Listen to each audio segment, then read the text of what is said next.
Hello दोस्तों, स्वागत है आपका हमारे YouTube चैनल BINT भादरा में। तो जैसा कि आप सबको पता है कि 9 तारीख से 4th ग्रेड के स्क्रूटनी फॉर्म बनने स्टार्ट हो चुके हैं। तो आप सभी मित्र भाइयों को और जो भी हमारे यूजर्स वीडियो देख रहे हैं, तो आज की वीडियो में स्क्रूटनी फॉर्म को स्टेप बाय स्टेप कैसे भरें वो आपको बताया जाएगा। तो सबसे पहले जो भी न्यू यूजर्स हैं या जिन्होंने अभी तक हमारे यूट्यूब पेज को, हमारे चैनल को सब्सक्राइब नहीं किया है, तो वो सब्सक्राइब कर लें एवं बेल आइकन को दबाएं, जिससे कि आपको आने वाली वीडियो सबसे पहले मिल सके। तो चलिए आज स्टार्ट करते हैं। तो सबसे पहले जो भी ये फॉर्म भरने वाले हैं वो सभी SSO ओपन कर लें और SSO के अंदर रिक्वायरमेंट वाले ऑप्शन पे क्लिक करना है। जैसे ही आप रिक्वायरमेंट वाले ऑप्शन पे क्लिक करोगे तो आपको इस तरह से स्क्रीन शो होगी। इसके अंदर कई दिन से तो अपने OTR के अंदर देख रहे थे, आज अपने सिक्योरिटी फॉर्म भरना सीखेंगे।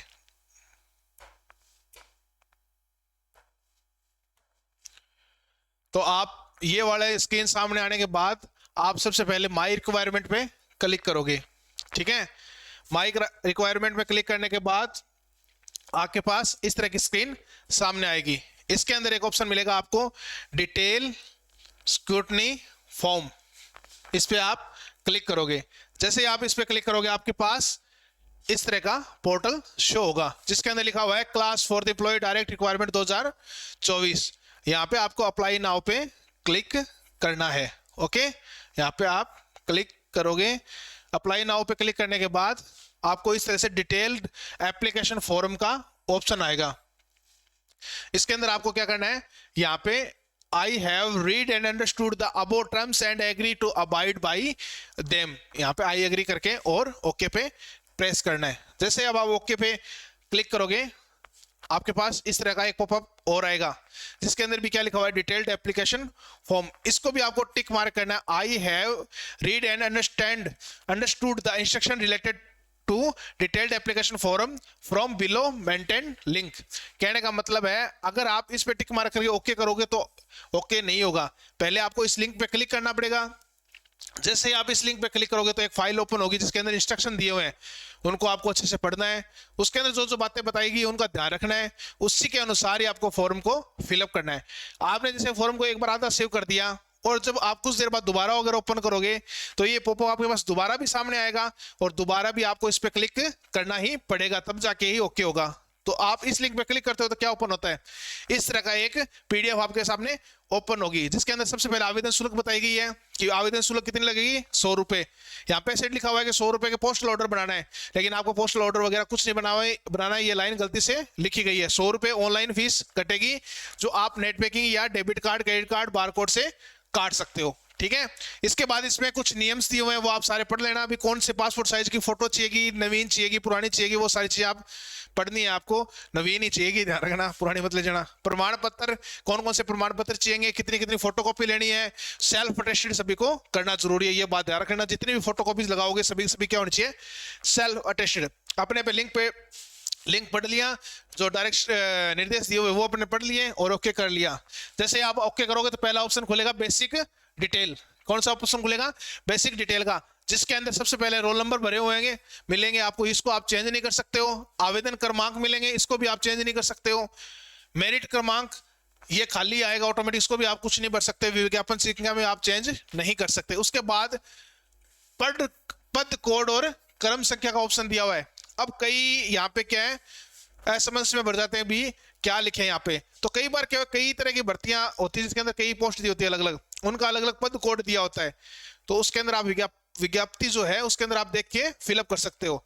लेकिन इसके अंदर एक ही पोस्ट थी और इसकी क्रम संख्या भी एक ही थी, तो आपको यहाँ पे क्या फिलअप करना है, एक करना है। ठीक है, ओके, नो प्रॉब्लम। यहाँ पे ये बोर्ड का नाम आ गया। यहाँ पे क्या लिखा हो, आवेदक का नाम पूरा, आवेदक का पूरा नाम हिंदी में लिखो।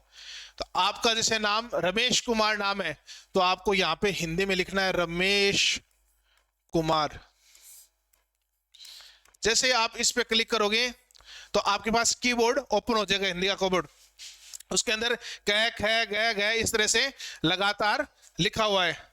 जिसके अंदर आप वैसे का वैसे लिख सकते हो। और इसके अंदर जैसे मैं ये मित्र भाइयों को बता देता हूं कि आप अल्ट शिफ्ट वाली भी हिंदी काम में ले सकते हो। मतलब अल्ट शिफ्ट का मतलब क्या होता है, जैसे आपको रमेश कुमार लिखना तो इंग्लिश में अगर आप रमेश लिखोगे RAMESH और जैसे स्पेस दबाओगे तो ऑटोमेटिक रमेश लिखा जाएगा। ठीक है, इसी तरह से यहाँ पे पिता का नाम डालना है, फिर आपको माता का नाम हिंदी में डालना है।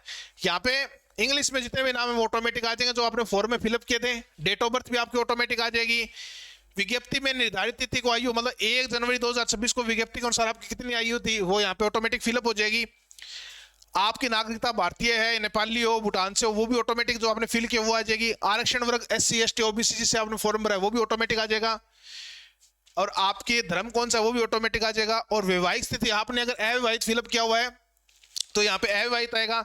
अगर आपने यहाँ पे विवाहित फिलअप किया होगा तो आपकी पति पत्नी का नाम भी उसने मांगा हो वो भी लिखा हुआ आएगा। और विवाहित डेट ये आपको चूज करने का ऑप्शन दिखा रहा है, लेकिन चूज किस कंडीशन में करनी है, जब आप विवाहित हो। ठीक है, इसके बाद विवाहित अगर अपने करते हैं तो आपको पंजीयन संख्या मतलब मेरिज सर्टिफिकेट का विवाह कहाँ हुआ था, विवाह स्थान आपका पूछ रहे हैं, पंजीयन संख्या वो डालनी है, पंजीयन स्थान डालना है भी कहाँ पे आपने रजिस्ट्रेशन कराया था, लेकिन कुछ किस बंदे को डालना है जो सिर्फ मैरिड है। ओके, पंजीयन अधिकारी का भी नाम डालना है और आपका मोबाइल नंबर और ईमेल आईडी ऑटोमेटिक आई जाएगी। इसके अलावा अगर एक्स्ट्रा आप मोबाइल नंबर डालना चाहते हो तो यहाँ पे आप डाल सकते हो। आधार कार्ड नंबर आपके ऑटोमेटिक आएंगे। ठीक है, आप अनुसूचित क्षेत्र के निवासी हैं, ये आपने अगर उस टाइम हाँ भरा हो तो हाँ आएगा और नहीं भरा तो नहीं आएगा। अनुसूचित क्षेत्र के निवासी है परंतु गैर अनुसूचित क्षेत्र के पद है तो चेंज आते हैं, लेकिन अगर ये हाँ होता तब ये ऑप्शन खुलता, वरना तो खुलेगा ही नहीं। ठीक है, संतान विवरण विवाहित होने की स्थिति में, अविवाहित हो तो 0 हो ही गया, विवाहित हो तो यहाँ पे अगर आपने पहले भरा हुआ होगा 2 तो यहाँ पे ऑटोमेटिक 2 लिखा आता। ठीक है, अगर आप मैरिड हो तो आपसे यहाँ पे बच्चों के नाम और डेट ऑफ बर्थ और मांगेगा, मतलब आपके पुत्र और पुत्री का क्या नाम है वो आपको यहाँ पे फिलअप करना है और उसकी डेट ऑफ बर्थ डालनी है। और डेट ऑफ बर्थ आपने जो बर्थ सर्टिफिकेट बना रखा है उसके अनुसार ही होनी चाहिए, गलत नहीं होनी चाहिए, ध्यान रखना। ठीक है, सेवारत कर्मचारी अगर आप इनमें से कोई होते तो लिखा जाता, आप कोई हो ही नहीं, मतलब जो कैंडिडेट का आपने फॉर्म खोल रखा है वो सेवारत अधिकारी नहीं है। मूल निवासी राजस्थान हनुमानगढ़ और तहसील अगर उसने भरी होती तो यहाँ पे भादरा आता, नहीं आ रहा तो मतलब उसमें फिलअप नहीं की हुई है, तो इसमें वैसे कोई प्रॉब्लम नहीं है, ऑटोमेटिक ही आएगा। ठीक है, उसके बाद आपसे पूछेगा आपका बर्थ प्लेस क्या है, जन्म स्थान क्या है, तो यहाँ पे आपको जन्म स्थान डालना है। अब आप बोलोगे यार मैं तो राजस्थान में रहने वाला हूँ, हनुमानगढ़ जिले के अंदर रहता हूँ, लेकिन मेरा बर्थ तो हरियाणा में हुआ है, तो क्या हरियाणा डालूं? ऑफ कोर्स आपके बर्थ सर्टिफिकेट में जो है अगर स्टेट आपका हरियाणा है तो हरियाणा डालोगे, अगर आपकी डिस्ट्रिक्ट हिसार है तो हिसार डालोगे, जो भी आपका एड्रेस है बर्थ सर्टिफिकेट टाइम वो आप बर्थ जहाँ पे हुआ है वो ही डालना है। ठीक है, इसके बाद पत्र व्यवहार, अपना जो करंट एड्रेस पत्र व्यवहार उसको बोलते हैं कि आपका परमानेंट एड्रेस तो दूसरी जगह है और आप रहे दूसरी जगह रहे हो तो वह आप यहाँ पे डाल सकते हो, यहाँ फिलअप हुआ आएगा पहले से, लेकिन अगर आप चेंज करना चाहते हो तो कर सकते हो। उसके बाद परमानेंट एड्रेस देना है हिंदी के अंदर, किस में देना है, हिंदी में डालना है, तो आपका जो भी परमानेंट एड्रेस है वो आप यहाँ पे हिंदी के अंदर डाल दीजिएगा। ठीक है, नेक्स्ट पार्ट आता है क्वालिफिकेशन डिटेल। नेक्स्ट पार्ट और सेकंड लास्ट जो पार्ट है ये सबसे मेन है, ध्यान रखना। Qualification detail, 1 minute, qualification detail के अंदर क्या है कि इसके अंदर वो चीज फिलअप की हुई आएगी जब आपने फॉर्म भरा था उस टाइम आपने जो क्वालिफिकेशन फिल की है वो इसके अंदर ऑटोमेटिक फिल की हुई आएगी। जैसे ये भर्ती 10th बेस पे थी और उन्होंने 10th का फॉर्म मतलब मार्कशीट लगा रखी है, यहाँ पे बोर्ड का नाम, विषय, वर्ष, अनुक्रमांक मतलब रोल नंबर, ये सारे क्या ऑटोमेटिक लिखे हुए आएंगे। अगर उन्होंने उस टाइम 12th भी फिलअप की होती तो यहाँ पे 12th की भी डिटेल आती। इसी तरह से अगर बीए की भी डाली हुई तो बीए की भी डिटेल इसमें शो करता, लेकिन इन्होंने वो चीजें नहीं डाली हुई तो यहाँ पे शो नहीं हुए। लेकिन अगर आप डालना चाहते हो तो आप यहाँ पे फिलअप कर सकते हो, आपने जितनी क्वालिफिकेशन कर रखी है। अब जैसे इसको नीचे से स्क्रॉल डाउन करोगे, हॉरिजॉन्टल स्क्रॉल करोगे तो आगे आपसे कुल अंक और प्राप्तांक मांगेगा, ये फिलअप नहीं हुए हैं, इनको आपको फिलअप करना है, जबकि परसेंटेज यहाँ पे फिलअप है। मतलब अगर आपके परसेंटेज जितने परसेंटेज है उसके हिसाब से जो आपको मार्कशीट में नंबर है, जैसे मान लो 600 में से 375 नंबर है तो आपको यहाँ पे डालने हैं। यहाँ पे कोर्स अवधि, अब जैसे आपने 10th की है तो 10th होता है 12 महीने का, तो आप यहाँ पे क्या डालोगे, 12 महीने। 12th भी 12 महीने का होता है, 12 महीने डालोगे। अब जैसे बीए है तो बीए 3 साल की होती है तो उसमें कितने महीने डालोगे, 36 मंथ डालोगे। अगर आप किसी वर्ष फेल हो गए थे और आपने 4 साल में पूरी की है तो आपको 48 मंथ डालने, ये भी ध्यान रखना।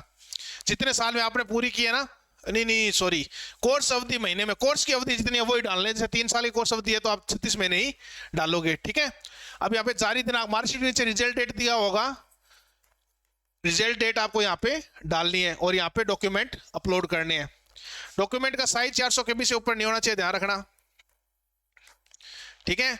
अब जिसके पास मार्कशीट और प्रमाण पत्र एक सिंगल ही है वो तो यहाँ पे अपलोड कर देगा, जिसके पास मार्कशीट प्रमाण पत्र अलग अलग है उसको यहाँ पे सिर्फ मार्कशीट अपलोड करनी है, ध्यान रखना, ठीक है। इसके बाद इसको नीचे स्क्रॉल डाउन करेंगे अपने, तो उसके बाद ये कुछ ऑप्शन दिए हुए हैं, जैसे शिक्षा संबंधी प्रमाण पत्र, इंटर्नशिप, रजिस्ट्रेशन विवरण, यदि आपको कभी आयोग द्वारा दंडित किया गया, ये सारी चीजें बहुत ही रेयर चांस है किसी के मिलती है। अगर किसी के ये ऑप्शन सुटेबल करता है तो उसको टिक मार्क करना है, वरना नॉर्मल आदमी को ये टिक मार्क नहीं करना है, ठीक है। नेक्स्ट, एक्सपीरियंस डिटेल, इस पोस्ट के लिए कोई भी एक्सपीरियंस की जरूरत नहीं थी, लेकिन फिर भी आपने कहीं गवर्नमेंट सर्विस के अंदर एक्सपीरियंस अगर आपके पास है तो आप यहाँ पे डाल दोगे, ठीक है। नेक्स्ट ऑप्शन क्या है, आइडेंटिफिकेशन इनक्लोजर, मतलब आपको यहाँ पे फोटोग्राफ अपलोड करना है और सिग्नेचर अपलोड करने हैं। ध्यान यही रखना है, फोटो लेटेस्ट होनी चाहिए, व्हाइट बैकग्राउंड के साथ होनी चाहिए। इसी तरह सिग्नेचर भी क्या है, क्लियर विजिबल होने चाहिए। साइज क्या होना चाहिए, 50 KB से 100 KB के बीच में, और साइन का साइज 20 KB से 50 KB के बीच में होनी चाहिए। ये चीजें आप थोड़ा पढ़ लिया करो, इस चीजों को देखते हो नहीं और फिर कहते हो फोटो अपलोड नहीं हो रही, ठीक है। नेक्स्ट ऑप्शन, एप्लीकेंट चेकलिस्ट, ये बिल्कुल आसान सा ऑप्शन है, यहाँ इसको पढ़ो और फिर रिजल्ट आंसर दे दो, इसको पढ़ो आंसर दे दो। क्या लिखा हुआ है, अभ्यर्थी की अनिवार्य शैक्षणिक योग्यता विज्ञप्ति में निर्धारित योग्यता के सर्वथा अनुरूप है या उससे भिन्न है किंतु समकक्ष है। 10th मांगी थी आपने, 10th कर रखी है या 10th के बराबर की कोई क्वालिफिकेशन है, दोनों अगर है तो सर्वथा अनुरूप मतलब सही है, भिन्न नहीं है। अभ्यर्थी ने आवेदन की अंतिम तिथि तक अनिवार्य शिक्षण शिक्षा प्राप्त कर ली थी, हाँ कर ली थी। यदि अभ्यर्थी द्वारा आवेदन के समय अनिवार्य शैक्षणिक योग्यताओं में उत्तीर्णता प्राप्त नहीं की थी तो क्या अभ्यर्थी आवेदन की तिथि उस परीक्षा के अंतिम वर्ष के पाठ्यक्रम की परीक्षा में सम्मिलित हो चुका था, हाँ हो चुका था। क्या अभ्यर्थी द्वारा अनिवार्य शैक्षणिक योग्यता आयोग की परीक्षा की तिथि तक उत्तीर्ण कर ली गई थी, हाँ कर ली गई थी। ये लास्ट वाला जो ऑप्शन है ना, ये साक्षात्कार मतलब इंटरव्यू के अंदर यूज में आता है, तो आप इसको अगर खाली छोड़ो तो छोड़ सकते हो और भरना चाहो तो भर भी सकते हो, कोई दिक्कत नहीं है। इसके बाद श्रेणी मतलब आरक्षण वर्ग जो है, क्या आपने जो फॉर्म भरा था उसमें जो श्रेणी थी और अब जो श्रेणी है वो सेम है या भिन्न है, नहीं उसी श्रेणी में है। क्या आपने आरक्षित श्रेणी का है तो वो क्या वो आवेदन की तिथि से पूर्व अपने आरक्षित श्रेणी में आ चुका था या उसके बाद सम्मिलित होता, नहीं उससे पहले वो आरक्षित श्रेणी में था, मतलब वो ईडब्ल्यूएस से संबंधित था, ओबीसी एससी एसटी से संबंधित था या नहीं था, वो चीज पूछ रहे हैं। तो यहाँ पे लगभग तीनों के ये सेम या राजस्थान का मूल निवासी है, और ये वाले जो ऑप्शन है ना, टीएसपी एरिया अपने यहाँ पे लागू नहीं होता तो नहीं कर देंगे अपने। यदि अभ्यर्थी आरक्षित श्रेणी का है किंतु उसका जन्म राज्य से बाहर हुआ है तो क्या उसने अपने मूल राज्य में भी उस आरक्षित श्रेणी में होने का साक्ष्य प्रस्तुत किया, तो नहीं। मतलब अगर आप हो तो राजस्थान के लेकिन आप हरियाणा में जन्म हुआ है और आप हरियाणा में भी ओबीसी दिखा रहे हो तो ऐसा नहीं हो सकता, ठीक है। एक्सपीरियंस वाला अपने को कुछ फिलअप करना ही नहीं है, छोड़ दो इसको। लास्ट में क्या आएगा, नीचे स्क्रॉल डाउन करोगे तो अभ्यर्थी की विज्ञप्ति में निर्धारित तिथि को आयु क्या थी, ये ऑटोमेटिक फिलअप की आएगी कि जब आपने फॉर्म भरा था तो आपकी आयु 24 वर्ष 2 माह 10 दिन थी।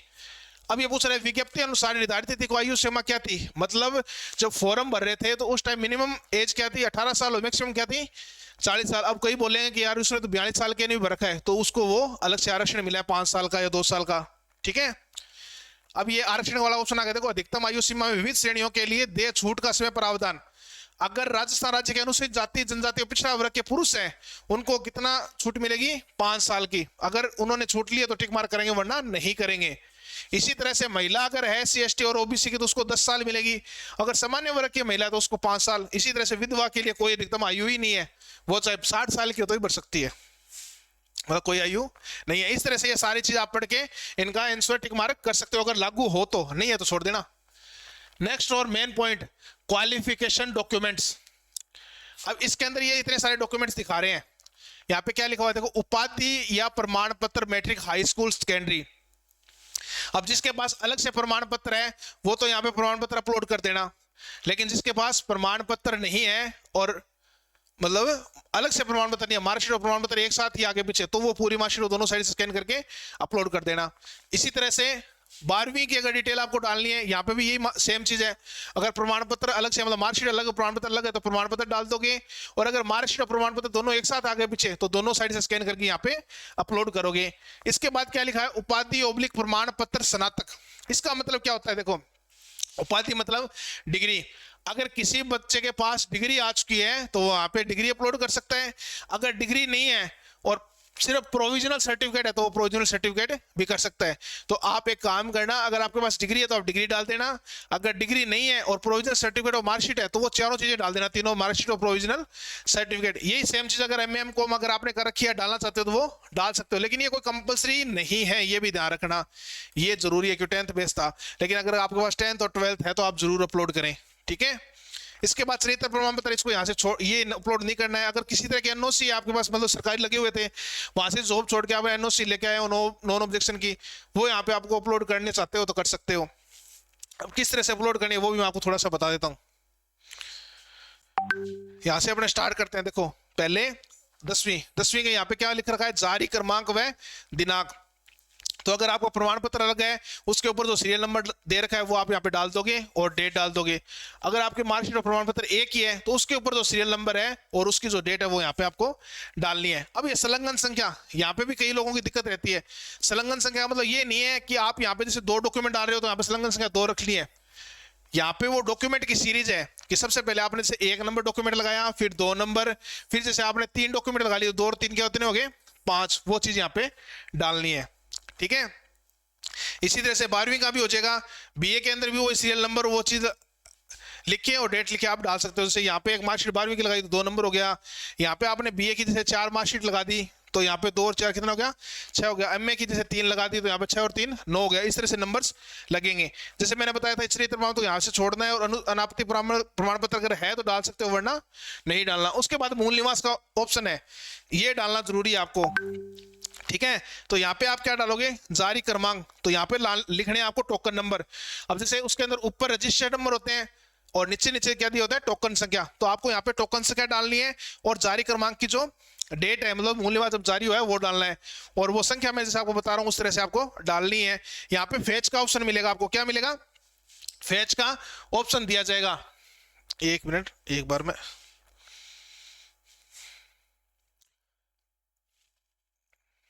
ये देखो ये मूल निवास है ना, सॉरी, यहाँ पे फेच का ऑप्शन मिलेगा। जैसे आप फेच पे क्लिक करोगे और अगर आपका लेटेस्ट 3-4 साल का मूल निवास बनाया हुआ तो ऑटोमेटिक फेच कर लेगा इमिटर से, और अगर फेच नहीं करता एरर आता तो आप यहाँ मैन्युअली अपलोड कर सकते हो। उसके बाद जाति प्रमाण पत्र का ऑप्शन आएगा तो सेम रहेगा, जाति प्रमाण पत्र भी टोकन नंबर लगाया और डेट लगाई, उसके बाद संलग्न संख्या डाल दोगे जो लाइन वाइज चल रही है, उसके बाद फेच कराओगे। अगर फेच करने से नहीं होता है तो आप क्या करोगे, मैन्युअली अपलोड कर दोगे, और अगर फेच करने से हो जाता है तो कोई दिक्कत है ही नहीं। इसके बाद 9 नंबर क्या है, अटेस्टेशन फॉर्म। ये अटेस्टेशन फॉर्म जो है वो आपको हमारे डिस्क्रिप्शन के लिंक के अंदर मिल जाएगा, मतलब डिस्क्रिप्शन के अंदर लिंक डाला हुआ है जिसके अंदर सारे शपथ पत्र और अटेस्टेशन फॉर्म वगैरह डाले हुए हैं। वहां से आप डाउनलोड करके उसको प्रिंट कर लेना अटेस्टेशन फॉर्म को, और उसको जो स्टेप बाय स्टेप जैसे उसमें लिखा हुआ है वैसे उसको फिलअप कर लेना। जैसे उसके अंदर नाम, फादर नेम वगैरह इस तरह की चीजें दी होगी वो सारी आपको डिटेल के अंदर फिल करके, और लास्ट में उसके अंदर लिखा हुआ है गेजेटेड ऑफिसर के साइन, वो साइन करवा के और फिर यहाँ पे अपलोड होगा। अब जिस भी मतलब शपथ पत्र लगा रहे हो, अटेस्टेशन फॉर्म लगा रहे हो, उसके आपके पास यहाँ पे सीरियल नंबर नहीं है तो उसकी जगह आप 1 डाल सकते हो, ठीक है। उसकी डेट जैसे अटेस्टेशन फॉर्म आपने 9 फरवरी को किया है तो यहाँ पे 9 फरवरी डाल दोगे। यहाँ पे संलग्न संख्या वो लाइन में चल रही है और यहाँ अपलोड कर दोगे। उसके बाद ये आय प्रमाण पत्र, ये कोई कंपलसरी नहीं है, लगाना चाहते हो लगा सकते हो, स्टार नहीं है। डिप्लोमा धारक अलग से कोई डिप्लोमा किया हुआ तो डाल सकते हो वरना कोई जरूरी नहीं है। कोई स्पोर्ट्स पर्सन है वो अपना सर्टिफिकेट डालना चाहे तो डाल सकता है वरना कोई जरूरी नहीं है। फिर उसके बाद हस्तलिखित हैंड राइटन का एक फॉर्मेट दिया हुआ है जिसका आपको नंबर तो यहाँ पे 1 ही डालना है। उसके बाद डेट जिस दिन 9 तारीख को लिख रहे हो 9/10 लिख रहे हो 10 को वो लिख के और यहाँ पे अपलोड कर देना है। ये सारे फॉर्मेट आपको डिस्क्रिप्शन में मिल जाएंगे। एक शपथ पत्र का फॉर्मेट दिया हुआ है कि मैं जो सूचनाएं दे रहा हूँ वो मेरी सही है और सत्य है, कोई गलत नहीं है। वो शपथ पत्र स्टाम्प पे लिखवाना है 50 रुपए के स्टाम्प पे, वो भी आपको नोटिफिकेशन अपने डिस्क्रिप्शन के अंदर मिल जाएगा, वहां से डाउनलोड करके आप प्रिंट निकलवा लेना। और शपथ पत्र में जो सीरियल नंबर है यहाँ पे आप 1 भी डाल सकते हो और चाहो तो आप स्टाम्प के नंबर भी डाल सकते हो, कोई दिक्कत नहीं है। एक जाति प्रमाण पत्र का शपथ पत्र भी दिया हुआ है। वैसे आप यहाँ पे जाति के अंदर मान लो आपने जब विज्ञप्ति के अंदर फॉर्म भरा था उस टाइम आप थे तो ओबीसी में, लेकिन आपका जो कास्ट सर्टिफिकेट था वो पुराना था और उसके बाद आपने अब नया बनवा लिया है, तो आप जब फॉर्म भरे थे उसके बाद आपको एलिजिबल नहीं थे तो उसका आप शपथ पत्र लगा के यहाँ पे अपलोड कर सकते हो। बच्चों की घोषणा प्रमाण पत्र, ये जो बच्चों का घोषणा प्रमाण पत्र है ये विवाहित कंडीशन में भी लगेगा और अविवाहित कंडीशन में भी लगेगा। अविवाहित में ये 0-0 हो जाएगा और विवाहित में अगर बच्चे हैं तो वो दे दिया जाएगा। दहेज और धूम्रपान निषेध का शपथ पत्र भी यहाँ पे दिया हुआ है, वो आप प्रिंट करके यहाँ पे अपलोड कर सकते हो। जिसके ऊपर ऐसे लिखा हुआ है ना 50 रुपए के स्टाम्प पे करवाना है, वो ही 50 रुपए के स्टाम्प पे आपको प्रिंट करवा के अपलोड करवाना है। अन्यथा जिसमें ये लिखा हुआ है ना सादे कागज पर, वो नॉर्मल कागज पे प्रिंट करा के आप अपलोड कर सकते हो। इसके बाद यहाँ ऑप्शन आता था राजपत्रित अधिकारी द्वारा दो अलग अलग चरित्र प्रमाण पत्र। मैंने बताया था ना कि चरित्र प्रमाण पत्र आगे आएगा, तो यहाँ पे आप क्या करोगे, दो चरित्र प्रमाण पत्र की प्रिंट निकालोगे, दो करेक्टर सर्टिफिकेट जो यहाँ पे संलग्न है, वो दोनों को प्रिंट निकाल के और अलग अलग गेजेटेड ऑफिसर से क्या कराओगे, साइन कराओगे, और फिर यहाँ पे दोनों को एक साथ स्कैन करके अपलोड करना है। उसके बाद में क्या, अंतिम संस्थान द्वारा जारी चरित्र प्रमाण पत्र। अब कई लोगों के दिमाग में ये है कि मैंने एमए तो प्राइवेट कर रखी है, तो मेरे को क्या डिग्री मिलेगी, जबकि डिग्री प्राइवेट हो चाहे रेगुलर हो, सभी को डिग्री प्राप्त होती है। जो सीसी होता है करेक्टर सर्टिफिकेट, वो सिर्फ रेगुलर को ही मिलता है, ये ध्यान रखना। अगर आपने 12वीं के बाद सारी पढ़ाई प्राइवेट की है तो आप स्कूल से जाके करेक्टर सर्टिफिकेट प्राप्त कर सकते हो। अगर आपने बीए बीकॉम बीएससी रेगुलर की है तो आपको कॉलेज से करेक्टर सर्टिफिकेट बना के दे दिया जाएगा। उसमें जो सीरियल नंबर है वो यहाँ पे डाल के और डेट डाल के आप अपलोड कर सकते हो। धोखाधड़ी घोषणा प्रमाण पत्र, ये शपथ पत्र भी आपको मिल जाएगा। इसमें भर्ती के लिए कोई विशेष प्रमाण पत्र अगर आपके पास है तो वो डाल सकते हो, वरना कोई जरूरी नहीं है। ठीक है, नेक्स्ट। इसके बाद में अभी मैंने क्या, इसके नेक्स्ट ऑप्शन अभी खुल नहीं रहा है, जो आगे वाला जो ऑप्शन है ना अटेस्टेड फॉर्म वाला, ये खुल नहीं रहा, इसलिए मैं आपको मैन्युअली बता देता हूँ अटेस्टेशन फॉर्म में कैसे होगा। जैसे मैंने आपको बताया था ना कि आप डाउनलोड करके प्रिंट निकाल के उसको फिलअप करके अपलोड करना है, उसी तरह से ऑनलाइन के अंदर भी ऑप्शन आता है। उसके अंदर क्या कुछ चीजें फिलअप की हुई आएगी, जैसे आपका नाम, फादर नेम, ये चीजें फिलअप की हुई आएगी। नीचे आपको दोबारा आपसे पूछेगा कि आपके फादर की क्वालिफिकेशन क्या है, आपके फादर काम क्या करते हैं, आपके फादर का जन्म कहाँ हुआ है, आपके फादर का पोस्टल एड्रेस क्या है, मतलब पूर्व पोस्टल एड्रेस का मतलब कंप्लीट एड्रेस पिन कोड सहित। ठीक है, आपके फादर का प्रेजेंट एड्रेस क्या है, उनकी इनकम क्या है। इसी तरह से माँ की भी बतानी है, माता क्या करती है, वो कितने पढ़ी हुई है, उनका बर्थ जो प्लेस है वो क्या है, उनका पोस्टल एड्रेस क्या है, प्रेजेंट एड्रेस क्या है, ये चीजें आपको सारी फिलअप करनी है। जैसे आप उसके अंदर नीचे जाओगे फिर आपसे ये पूछेगा कि आप जब 15 साल के हो गए थे उसके बाद में आपने कौन कौन सी पढ़ाई की है, तो उसकी डिटेल सारी आपको फिलअप करनी है। उसके बाद नीचे आपको ऑप्शन मिलेगा कि आपको जो जानकार निजी बंदे जो आस पड़ोस के हैं उनकी डिटेल देनी है, तो उनका नाम, फादर नेम, उनका कंप्लीट एड्रेस आपको वहां पे डालना है, 2 व्यक्तियों का। ठीक है, तो इस तरह से आपको सारा का सारा form step by step fill up करना है। तो सभी मित्र भाइयों से निवेदन है कि पूरी वीडियो को क्लियर तरीके से स्टेप बाय स्टेप देखें और बच्चों का सही फॉर्म भरें, जिससे कि उनको कोई भी परेशानी का सामना ना करना पड़े। अगर कोई भी बच्चा हमसे फॉर्म भरवाना चाहता है तो स्क्रीन पे दिए गए व्हाट्सएप नंबर और हमारे एड्रेस पे आकर भी संपर्क कर सकता है। तो सभी को वीडियो अच्छी लगी होगी तो वीडियो को ज्यादा से ज्यादा लाइक करना, कमेंट करना और शेयर करना, और चैनल को ज्यादा से ज्यादा सब्सक्राइब करना। थैंक